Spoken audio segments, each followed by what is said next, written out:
สบายดีพี่น้องมื้อนี้เฮาก็มาซูนเนาะมากินข้าวพี่น้องมีหยังมีแต่ย่อครับแก้วกับย่อแล้วนางบ่ครับเดี๋ยวนี้ใส่อั่วใส่ยังเนาะทีมงานจะไปซักครับบ้านนี่ก็มารถตัวนั้นมาแต่ปากเซ่ไปไหน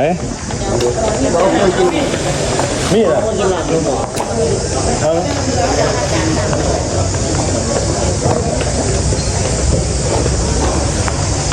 คือจะสาวมากนี่พี่น้องวันที่18เนาะ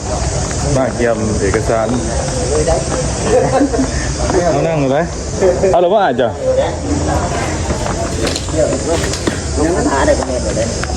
ไม่ยังมีนะฮะเปิดมาหมูย่อหมูยังเขาโอ้กูไม่ได้กินซีนแล้วมันโอ้ไม่รู้อันนี้ต้องโดนเลยเนี่ยไอ้น้องสิเดินทางไปเกาหลีไปเลยเดี๋ยวพี่น้องเต็มเลยเนาะต่างเมืองต่างแข้งเบิด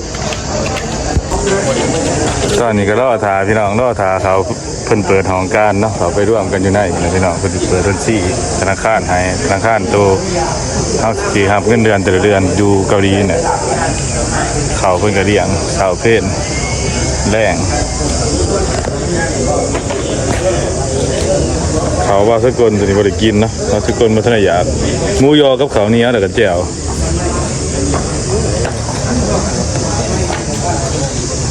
ต่างเมืองต่างแข้งทุกๆแข้งเลยพี่น้อง18แข้งมาร่วมตัวกันอยู่ในวัดเนาะแข้งเลย10ปลายคน20คนตอนนี้ก็เป็น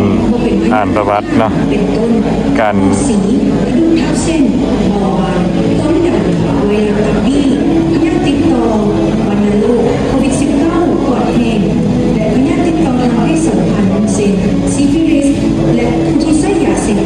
ถ้าเป็นผู้หญิงเมียนบนในระยะถือพาป้องกันมาเยี่ยมตลอดระยะการเยี่ยมยูสาธารณรัฐเกาหลีเป็นผู้ที่เกิดลูกกัน1 ปีขึ้นไป 5. เป็นบุคคลที่บนนอนในบัญชีห้ามเดินทางเข้าออกสปป.ลาวและสาธารณรัฐเกาหลี 6. ได้รับการยั่งยืนจากครอบครัวและได้รับการปกครองขั้นบ้านขั้นตอนการรับสมัครและการคัดเลือกภายหลังที่ได้รับโควต้าจ้างให้งานจากสาธารณรัฐเกาหลีกรมการจัดหางานจะแจ้งการหาแผนกแรงงานและสวัสดิการสังคมแขวงไปตัวนี้ก็ได้เนาะ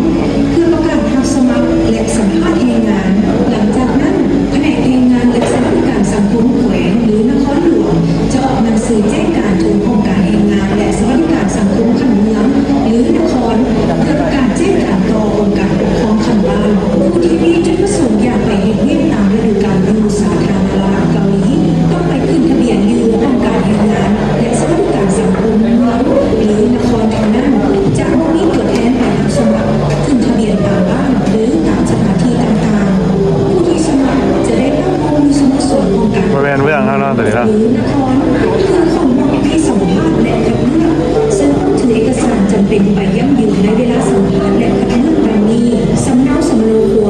ถือสบับแพทย์มาพร้อมสำเนาบัตรประจำตัวถือสบับแพทย์มาพร้อมไปยั่งยืนที่อยู่สบับแพทย์ผู้ขนาด3.4จำนวน1 แผ่นผู้ขนาด3.5คูณ4.5จำนวน1 แผ่นและสำเนาหนังสือผ่านแดนฐานเนื้อการคัดเลือกแม้จะคัดเลือกเฉพาะผู้ที่ได้ไปขึ้นทะเบียนนำห้องการแรงงานและสวัสดิการสังคมเมืองหรือนครเท่านั้นภายหลังสำเร็จการสัมภาษณ์กรมการจัดหางานจะแจ้งผู้ที่ผ่านการคัดเลือกให้แผนกแรงงานและสวัสดิการสังคมแขวงเพื่อแจ้งหาห้องการแรงงานและสวัสดิการสังคมเมืองหรือนครหลวงเพื่อประสานหาแรงงานผู้ผ่านการคัดเลือกรับทราบมาตรวจสุขภาพที่คลินิกที่กรมการจัดหางานกำหนดไว้จากนั้นแรงงานที่ผ่านการคัดเลือกจะต้องการเกี่ยวเอกสารส่วนตัวและเอกสารจำเป็นสำหรับการเดินทางไปเฮ็ดเวียกที่สาธารณรัฐเกาหลีเช่นหนังสือเดินทางใบแจ้งโทษใบยั่งยืนผ่านการตรวจสุขภาพผู้สัญญาแรงงานสัญญาผูกพันหรือสัญญาผู้ยืมเงินกับสถาบันการเงินใบประกันภัยเปิดบัญชีเงินฝากธนาคารวีซ่าเฮ็ดเวียก E8 หลังจากนั้นจะได้รับการฝึกอบรมขั้นพื้นฐานตามมาตรฐานและเงื่อนไขของบรรดาเมืองยูสาธารณรัฐเกาหลีเป็นต้นภาษาเกาหลีขั้นพื้นฐานวัฒนธรรมระเบียบ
าหลีและการติดตามคุ้มครองกำลังแรงงานที่เฮ็ดเวียกอยู่สาธารณรัฐเกาหลี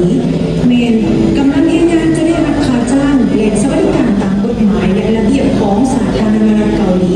ที่ได้กำหนดในแต่ละระยะสำหรับปี 2025 แมน 10,030 วอนต่อชั่วโมงเฮ็ดเวียก 8 ชั่วโมงต่อมื้อและ6 มื้อต่ออาทิตย์และมื้อหนึ่งสามารถเฮ็ดเวียกรวมเวลาได้สูงสุด 2 ชั่วโมงสำหรับค่าใช้จ่ายที่จำเป็นมีค่าที่พักค่าน้ำค่าไฟฟ้าค่าแก๊สและอาหารสามารถตัดจากเงินเดือนสูงสุดได้บ่เกิน 20% การติดตามแรงงานอยู่สาธารณรัฐเกาหลีกรมการจัดหางานจะแต่งตั้งบุคลากรประจำทีมเมืองของสาธารณรัฐเกาหลีเพื่อให้หน้าที่ในการช่วยเหลือแรงงานลาวเวลาพบปัญหาในการเฮ็ดเวียกหรือการใช้ชีวิตประจำวันเช่นบ่ได้รับเงินเดือนหรือบ่ได้รับเงินรวมเวลาการบ่ปฏิบัติตามสัญญาจ้างและอื่นๆถ้าแรงงานละเมิดสัญญาเป็นต้น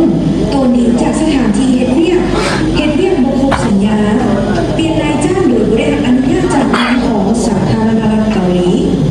ห้ามพัวพันแบบสู้สาวในระยะเฮ็ดเวียกอยู่สาธารณรัฐเกาหลีห้ามดื่มเหล้าหรือเครื่องดื่มที่มีแอลกอฮอล์ห้ามขับขี่รถจักรรถใหญ่เด็ดขาดการเดินทางกลับประเทศลาวภายหลังสิ้นสุดสัญญา เมื่อ ก่อนสิ้นสุดสัญญาแรงงานจะได้รับการประสานงานจากพนักงานเกี่ยวข้องในการกักเกี่ยวเอกสารและซื้อที่อยู่กลับคืนประเทศเมื่อครบสัญญาและถึงเวลาเดินทางกลับกรมการจัดหางานจะสมทบกับวิสาหกิจบริการจัดหางานและเมืองของสาธารณรัฐเกาหลีเพื่ออำนวยความสะดวกให้แก่แรงงานลาวในการเดินทางไปสนามบินและแจ้งที่อยู่แจ้งตำรวจตรวจคนเข้าออกเมืองเพื่อเดินทางกลับคืนประเทศทับประกันในการนำเอาแรงงานที่ครบสัญญากลับคืนประเทศอย่างปลอดภัยภายหลังเดินทางมาฮอด ขึ้นเข้าใจเองนะ ทุกคนที่ได้ ขึ้นเดินทางกลับเข้าใจเองนะ จะได้ถูกประเมินสภาพการเรียนเรียกความพึงพอใจ การปิดบัญชีและอื่นๆก่อนจะส่งกลับบ้าน เพื่อเป็นข้อมูลในการปรับปรุงระบบการจัดส่งแรงงานตามฤดูกาลให้ดีขึ้นเทื่อละราว หลังจากนั้นวิสาหกิจบริการจัดหางานจะเป็นผู้กักเกี่ยมพาหนะและนำส่งแรงงานที่สำเร็จการประเมินกลับคืนสู่ภูมิลำเนาอย่างปลอดภัย ถ้าท่านใดสนใจสอบถามข้อมูลเพิ่มเติมสามารถประสานงานหากรมการจัดหางานได้ในเมืองราชการที่เบอร์โทร 021-217-738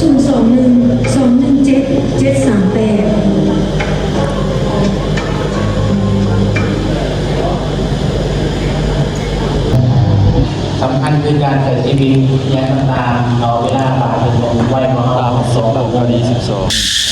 นั่งออกจากมาตราศึกษาเป็นเนาะมาแต่เงินไปเนาะ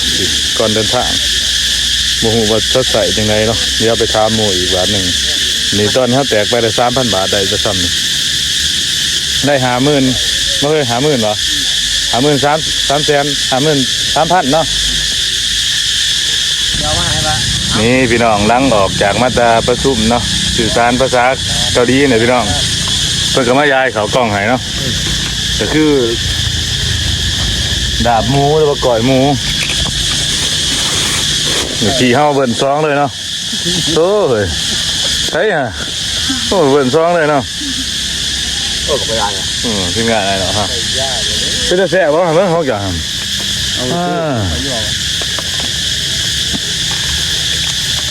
แซ่บว่ะเนาะพอกินพร้อมห่อนพร้อมเมาแม่นก็บ้าๆเนาะเข้ากันเนาะบาสกุลก็กินอันนี้พี่น้อง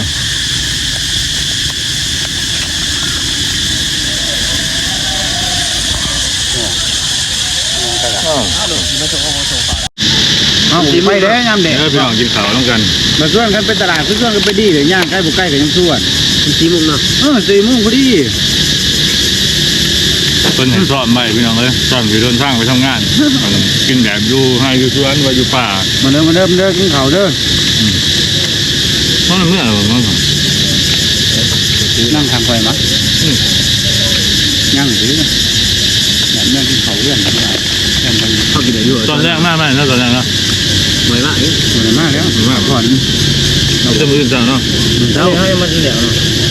เบื้องนี้จะมาเปิดธนาคารเด็ก คือไม่พักเนาะ ต้องให้มาจะมีวะน่ะเด้บอกแตง นี่นะเขาให้สอบกันอยู่ดิ บุบเบิ้ล ได้เนาะเขาให้เสียดีกว่ามากฉันมีกิจจัดนะกิจจัด น้องเหรอเจ้าพริกดิบมาจังหน่อยเนาะ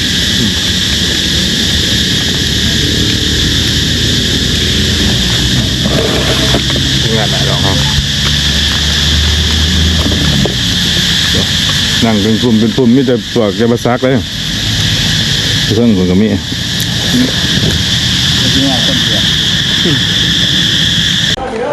สบายดีพี่น้อง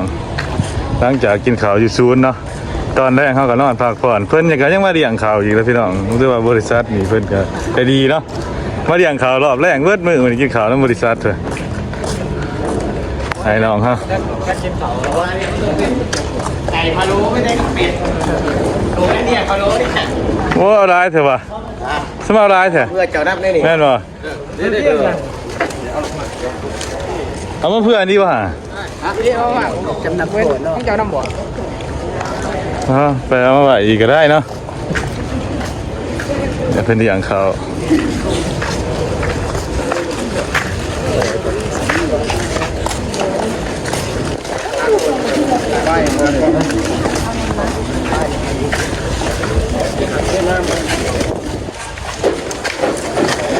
เอากล่องเดียวก็พอแล้วป่ะโอ้เอาข้ามหู